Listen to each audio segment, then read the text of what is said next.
अस्सलाम वालेकुम जी, welcome back to my YouTube channel. और आज की वीडियो में मैं एक स्टोरी शेयर करूंगा अपने एक दोस्त की जिसने स्टॉक एक्सचेंज में इन्वेस्ट किया और उसके बाद उसको थोड़े अरसे बाद थोड़ा नुकसान उठाना पड़ा और किन चीज़ों का वो ख्याल रखता तो उसको वो नुकसान ना उठाना पड़ता या वो थोड़ा सब्र करता तो उसको क्या उस फ़ायदा मिल जाना था। तो आज चलें शुरू करते हैं। दोस्त की मैं ओरिजिनल नाम वगैरह तो नहीं रिवील करूँगा और जो अमाउंट्स की डिटेल्स होंगी वो तकरीबन तकरीबन वही होंगी। मेरा एक दोस्त है असद, जो नॉर्मली क्रिप्टो में काफ़ी ज़्यादा उसका इंटरेस्ट था, तो क्रिप्टो में इन्वेस्ट करता रहता था। बाकी वो उसने मेरे साथ ही ग्रेजुएशन कंप्लीट की, मतलब बीएस हमने इकट्ठा किया कंप्यूटर साइंस।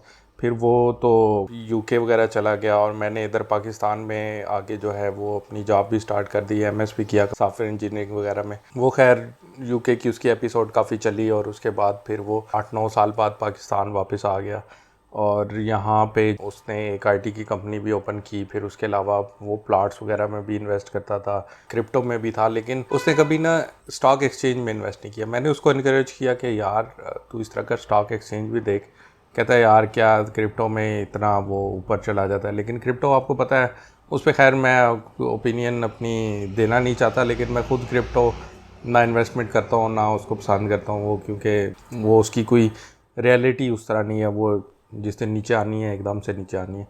तो खैर जो भी है, मैंने उसको जब मशवरा दिया तो उस वक्त तो उसने कंसिडर नहीं किया, लेकिन बाद में ना जब ज़ाहिर आगे पीछे से न्यूज़ बंदे को सुनाई दे रही होती हैं, तो एक दिन काफ़ी अर्से बाद उसने मुझे बताया कि मैंने ना एक स्टॉक फंड में 7 लाख रुपए इन्वेस्ट किए हैं।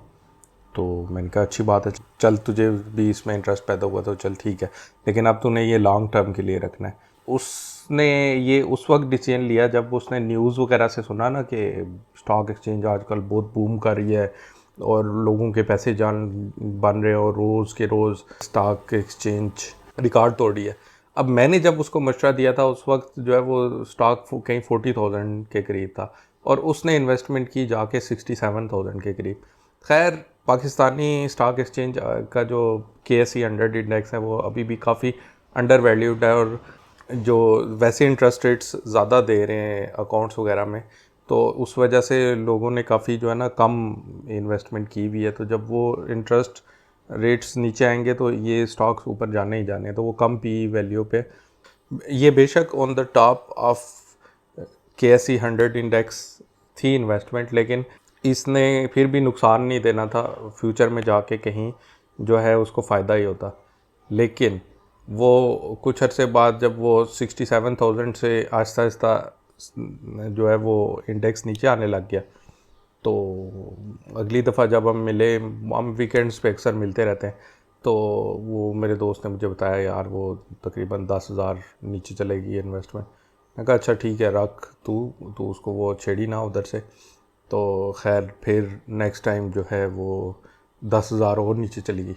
तो वो मुझे कहता है कि मैं सोच रहा हूँ निकाल लूँ वहाँ से अपनी ना इन्वेस्ट। मैंने उसको बताया कि स्टॉक एक्सचेंज की इन्वेस्टमेंट जो है वो इस तरह नहीं काम करती, स्टॉक एक्सचेंज साइकिल्स में काम करता है।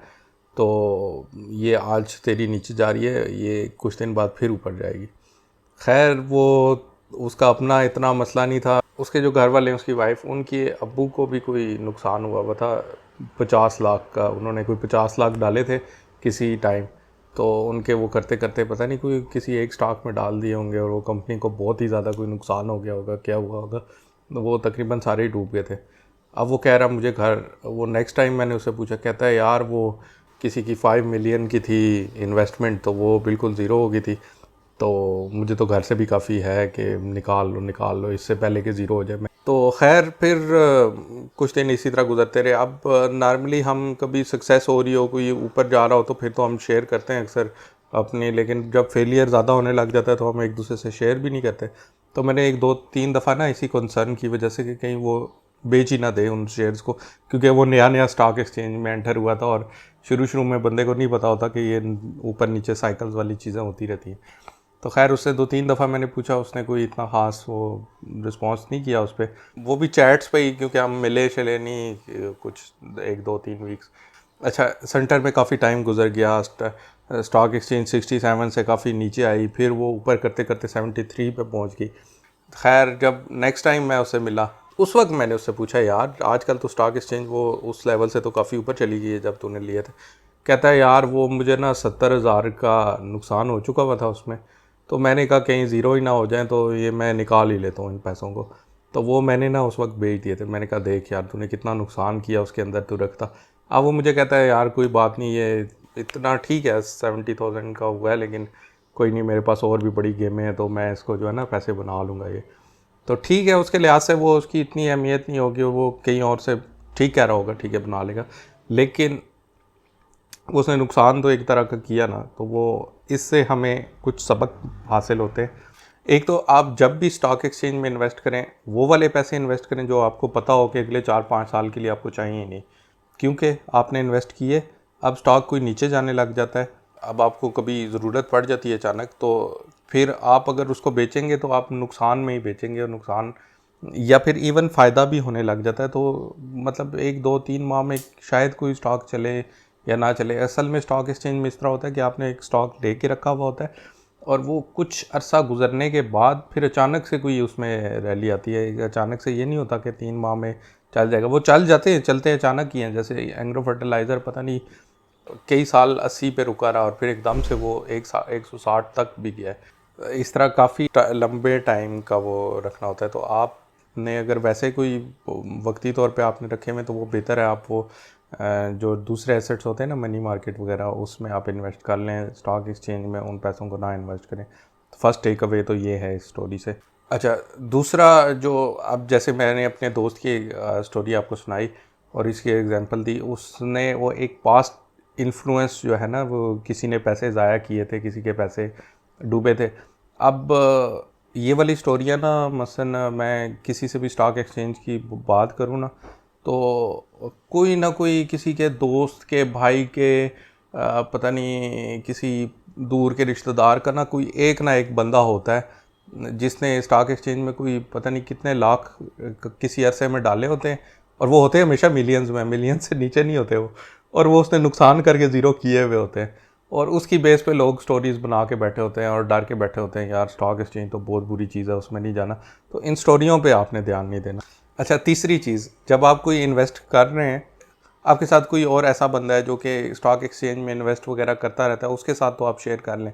लेकिन आपने इन्वेस्ट कर लिया है, अब ज़्यादा अपनी फैमिली से या इस तरह ज़्यादा वो डिस्कस ना करें अगर आपका नीचे जा रहा है शेयर, क्योंकि आपने किसी और माइंडसेट के साथ इन्वेस्ट किया। आपने इसलिए इन्वेस्ट किया कि चलें कुछ अरसे बाद ना अगर नीचे भी शेयर जाएगा तो एक टाइम पे वो ऊपर आएगा, या उसके नीचे जाएगा भी तो उसके वो जो डिविडेंड्स है ना उससे रिकवर होता रहेगा, और वो एक टाइम पे ना आप पॉजिटिव में आएंगे ही आएंगे। उसमें उसके लिए आप ये वो मेरी फंडामेंटल्स वाली ना एक वीडियो है जिसमें मैंने बताया कि फंडामेंटल्स किस तरह चेक करने हैं किसी भी स्टॉक के।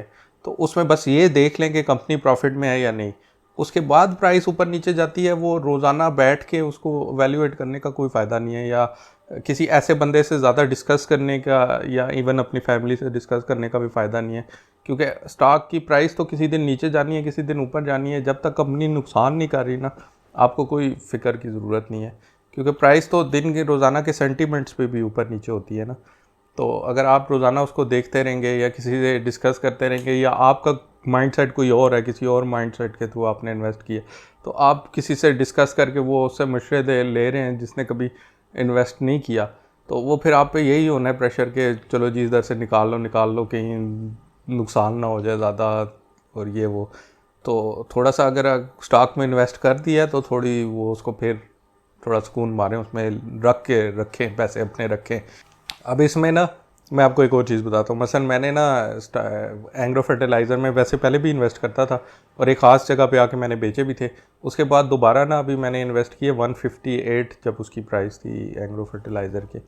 तो उसमें अब मेरा आगे फिर इरादा है उनको थोड़ा बढ़ाऊँ आहिस्ता आहिस्ता। अब वो एक आहिस्ता आहिस्ता ना अभी फर्टिलाइज़र सेक्टर में पता नहीं जो भी मसला है कुछ है, या प्राइस कुछ ज़्यादा ऊपर चली गई थी, वो आहिस्ता आहिस्ता ना दिन ब दिन थोड़े नीचे आते जा रहे। लेकिन मुझे बिल्कुल टेंशन नहीं है, मैं सुकून में हूँ।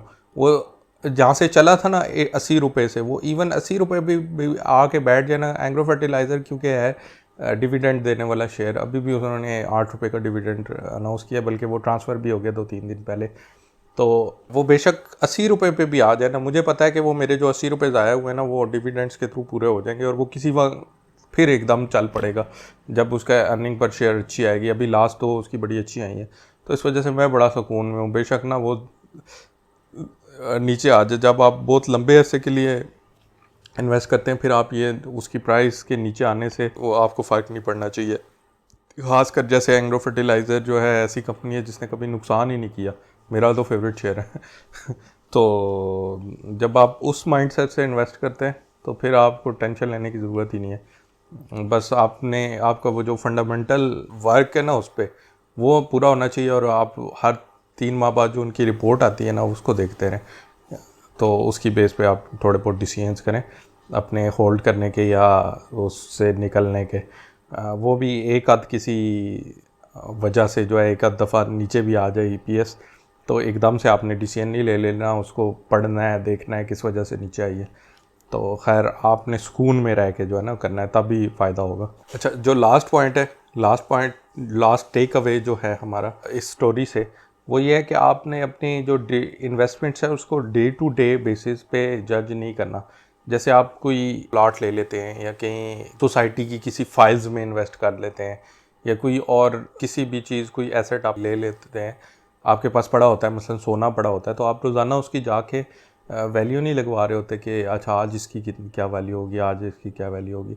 वो आपको पता है आपके पास एक एसेट पड़ा हुआ है, वो सालों बाद उसने फ़ायदा ही देना। और ख़ासकर जब आपने स्टॉक्स में इन्वेस्ट किया हुआ है और डिविडेंड पेइंग स्टॉक्स वगैरह में किया हुआ है, वो तो साथ साथ प्रॉफिट भी दे रहे हैं ना, तो वो उसकी जो अगर वैल्यू नीचे भी जाएगी करंटली किसी भी वक्त, वो डिविडेंड से पूरी होती रहेगी। फिर वही बात है कि वो कंपनी जो है वो नुकसान में नहीं जा रही होनी चाहिए। बाकी डे टू डे बेसिस पे आपने उसका फ़िक्र नहीं करनी कि ये प्राइस ऊपर नीचे जा रही है तो वो मैं अपना जो है वो बेच ही दूँ, और फिर आप बेचें तो फिर कुछ दिन बाद पता चले वो तो बहुत ऊपर चला गया। तो स्टॉक्स में होता भी यही है कि आपने किसी एक के साथ ना बस बंधे रहना होता है, उसको लेके बस रखे रखना होता है और काफ़ी अरसे बाद कभी आपकी किस्मत खुल जाती है और वो ऊपर जाने लग जाता है। ये है कि मतलब आपकी इन्वेस्टमेंट ऐसी भी ना होना कि आप 5-5 साल बैठे रहें और 5-6-8 साल बाद जो है वो स्टॉक की प्राइस नीचे ऊपर जाने के बजाय नीचे चली जाए।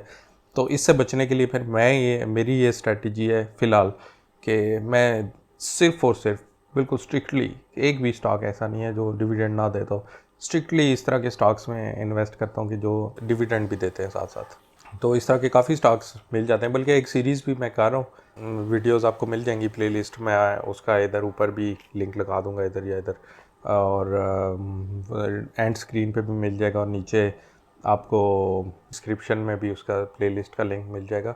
Dividend paying stocks in different sectors, वो हर सेक्टर को हम बारी बारी देखते हैं, वो काफ़ी वीडियोस हो चुकी हैं, हमारे 20 सेक्टर्स शायद हमने कवर कर लिए और 10 रह गए पाकिस्तान स्टॉक एक्सचेंज के। तो हर सेक्टर की सारी कंपनीज़ को हम देखते हैं और उसमें देखते हैं कि पिछले 5 साल में कौन सी 1-2 कंपनीज़ थी जिन्होंने बेस्ट डिविडेंड दिया है इस सेक्टर में। तो ये है कि आप डाइवर्स कर लें, 4-5 सेक्टर में कंपनीज़ ले लें और एक दो दो डिविडेंड पेइंग स्टॉक्स ले लें। बाकी अपनी रिसर्च पे उसकी ईपीएस वगैरह देख के सब कुछ, वो फंडामेंटल एनालिसिस वाली भी एक वीडियो है, उसका लिंक भी मैं नीचे लगा दूँगा कि किस तरह फंडामेंटल एनालिसिस करना है और देखना है कि कंपनी प्रॉफिट में है, नुकसान में है, और उसको क्या क्या चीज़ें देखनी है आपने एक शेयर सेलेक्ट करते हुए। और उन क्राइटेरियाज़ पे जब आपने अमल करके एक शेयर ले लिया फिर आपको फ़िक्र करने की ज़रूरत नहीं है काफ़ी अर्से तक।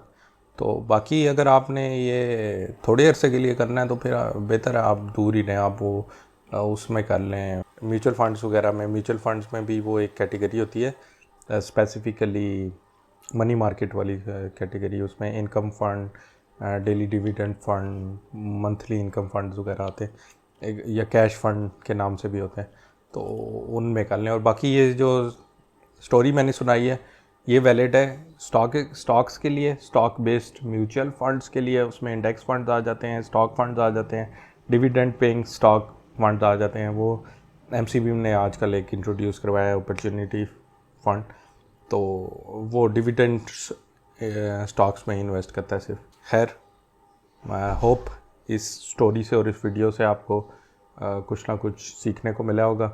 मिलते हैं अगली वीडियो में। चैनल को सब्सक्राइब करना ना भूलिएगा।